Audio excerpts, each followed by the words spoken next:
우주의 한계를 넘는 계산기, 세포의 비밀을 푼다면 엔비디아의 젠슨 황은 2026년 초에 흥미로운 예측을 내놓았다. 미래의 컴퓨터는 단순히 실리콘 칩의 한계를 넘어 세포 기술의 응용이 될 것이라는 주장이다.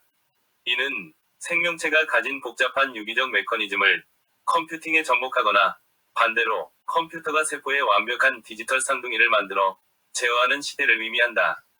그리고 이 거대한 비전을 현실로 끌어당기는 핵심 열쇠가 바로 구글이 개발하고 있는 양자 컴퓨터 칩이다. 구글의 윌로우 칩은 2024년 12월 9일 세계적인 학술지 네이처를 통해 처음 공개되었으며 슈퍼컴퓨터로 12-25제곱년이 걸릴 연산을 단 5분 만에 해결하며 압도적인 성능을 증명했다.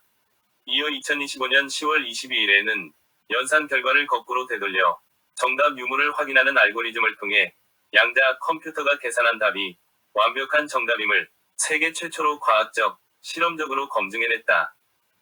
실험실 단계를 넘어선 이 기술은 2026년 현재 전 세계 연구자들에게 개방되어 암세포 분석 및 난치병 신약 개발 같은 실전 연구에 본격적으로 투입되고 있다.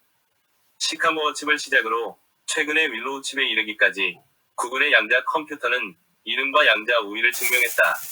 언론에서는 이 압도적인 연산 속도를 두고 다중우주의 에너지를 빌려왔다거나 시간을 거꾸로 되돌렸다며 공상과학 같은 수식어를 붙이기도 했다. 구글의 최신 양자 칩인 윌로우 칩은 105개의 초전도 큐비트를 탑재했다. 이전 세대인 시카모어 칩은 53에서 54개의 큐비트를 사용했다. 양자 컴퓨터는 큐비트가 하나 늘어날 때마다 처리할 수 있는 상태의 수가 2배씩 기하급수적으로 증가한다. 시카모어보다 큐비트 수를 배로 늘리면서 연산 능력을 우주적인 수준으로 끌어올린 것이다. 특히 윌로우 칩은 30년 수건 과제였던 양자 오류 수정의 돌파구를 마련했다. 양자 컴퓨터의 가장 큰 약점은 주변의 미세한 온도 변화나 전자기파 때문에 연산의 오류가 너무 자주 발생한다는 점이었다. 큐비트를 늘릴수록 오류도 함께 늘어나 스케일을 키우기가 어려웠다. 그런데 윌로우 칩은 여러 개의 물리적 큐비트를 묶어 하나의 완벽한 논리적 큐비트를 만드는 방식으로 이 문제를 해결했다고 한다. 윌로우는 큐비트 개수를 확장할 때 오히려 오류율이 기하급수적으로 감소하는 현상을 세계 최초로 증명했다. 이는 양자 컴퓨터 학계에 30년 묵은 난제를 풀고 상용화 시기를 최소 7에서 8년 앞당긴 대단한 성과이다. 즉, 윌로우 칩은 검증 가능한 양자 우위를 확보한 셈이다. 시카모어 시절에는 슈퍼컴퓨터가 풀 수 없는 문제를 풀었다고 선언했으나 그 결과가 정말 맞는지 검증할 방법이 없다는 비판을 받았다. 그래서 구글 연구진은 윌로우 칩을 통해 양자 에코라는 고도의 알고리즘을 구현했다. 이는 양자 연산을 실행한 뒤 이를 다시 거꾸로 되돌려 처음 상태와 비교하는 방식이다.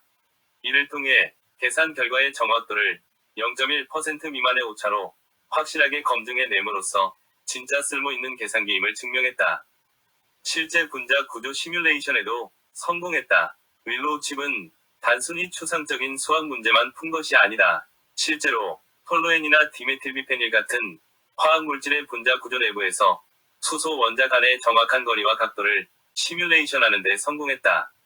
이 계산 결과는 실제 자연계의 측정값과 정확히 일치했다. 젠슨 황이 말한 세포 기술, 즉 분자와 세포를 가상 공간에서 완벽히 시뮬레이션하여 부작용 없는 암 치료제를 설계하는 미래가 바로 이 단계에서부터 시작되는 것이다. 따라서 진짜 기적은 멀리 있는 평행우주가 아니라 바로 우리 몸속을 구성하는 미시세계, 즉 세포와 분자의 영역에서 준비되고 있다. 인류가 암을 완전히 정복하지 못하고 새로운 바이러스가 창궐할 때마다 신약 개발에 10년이 넘는 세월을 쏟아붓는 이유는 간단하다. 세포 안에서 벌어지는 단백질의 결합과 화학 반응이 고전 컴퓨터가 감당할 수 없을 만큼 복잡하기 때문이다. 하나의 단백질이 접히는 경우의 수는 우주의 원자 수보다 많다.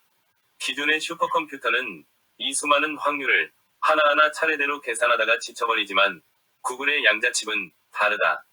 양자역학 특유의 중첩과 얽힘을 이용해 수십억 개의 분자 구조를 마치 한 번에 레고 블록을 맞추듯 병렬적으로 동시에 분석해낸다.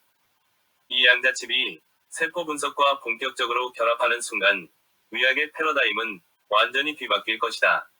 췌장암이나 폐암을 유발하는 특정 돌연변이 단백질을 표적으로 삼아 이를 완벽하게 무력화할 수 있는 맞춤형 항암 물질을 단 몇 시간 만에 설계할 수 있게 된다. 수천 번의 시행착오를 거쳐야 했던 세포 실험 단계를 컴퓨터 시뮬레이션으로 완벽하게 대체하고 신약의 치명적인 약점이었던 심장이나 간 독성 유발 여부까지 분자 수준에서 미리 예측해 걸러낼 수 있다. 따라서 양자 컴퓨터 칩은 보이지 않는 차원을 탐사하는 도구가 아니다. 젠슨 황이 예고한 세포 기술의 미래를 가장 정밀하게 시뮬레이션할 수 있는 궁극의 가상 실험실인 셈이다. 암세포의 메커니즘을 원자 수준까지 낱낱이 파헤치고 난치병의 사슬을 끊어내는 것, 그것이 우주적 연산 능력을 가진 양자 컴퓨터가 우리 인류에게 가져다줄 가장 분명한 현실이다. 현재 한국의 양자 컴퓨팅 기술은 구글의 105큐비트 밀로우 칩과 비교할 때 하드웨어 및 오류 수정 기술 면에서 약 5에서 7년의 격차가 존재하는 것이 냉정한 현실이다. 정부와 한국표준과학연구원 등이 주도하여 최근 독자적인 20큐비트 초전도 양자 컴퓨터 구동에 성공하고 올해 말까지 50큐비트 급으로의 확장을 추진 중이지만 대규모 연산을 안정적으로 제어하는 글로벌 수준의 핵심 소부장 인프라는 아직 구축해 나가는 단계이다. 그럼에도 개발 가능성이 긍정적인 이유는 한국이 세계 최고 수준의 미세 공정과 파운드리 반도체 제조 역량을 보유하고 있기 때문이다. 양자칩 역시 실리콘 공정을 기반으로 하므로 설계적 돌파구만 마련된다면 대량 양산 및 하드웨어 확장 단계에서 글로벌 빅테크를 빠르게 추격할 잠재력이 충분하며 초전도 방식 외에도 큐비트 확장이 유리한 중성원자 기반의 차세대 양자 컴퓨터 연구를 병행하며 우회 전략을 다각도로 펼치고 있다. 당장 한국이 윌로우 칩 수준의 결과물을 낼 수는 없지만 국가 차원의 마스터 플랜 가동과 K 반도체의 제조 인프라를 바탕으로 기초 체력을 급격히 키우고 있어 수년 내에 고실외성 독자 양자칩을 개발할 가능성은 열려있는 상황이다.